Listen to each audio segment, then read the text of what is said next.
सच्चा दरबार बड़ा निको लागे माई सच्चा दरबार किया हो माई किया हो माई किया हो माई आवे सब सेवका तोहर दुआरन हो माँ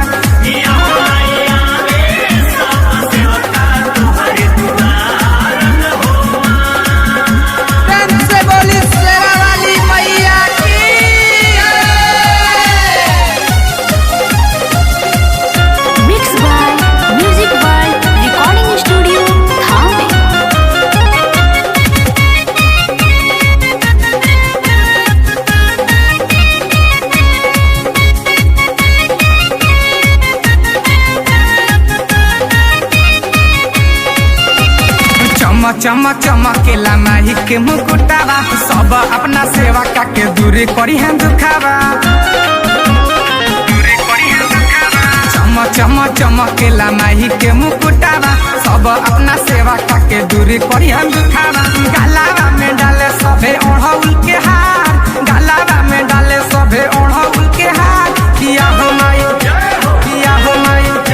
किया हो माई आरे सब सेवा का तोहर दुआरन हो माँ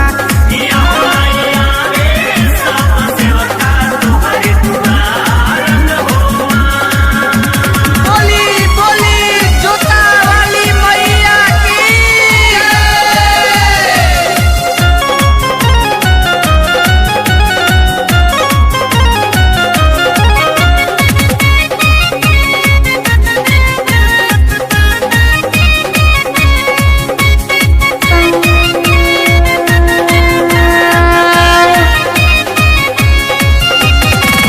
कुमार राजू संजय बनले पुजारी सूरज सुमन अहिले दुआरी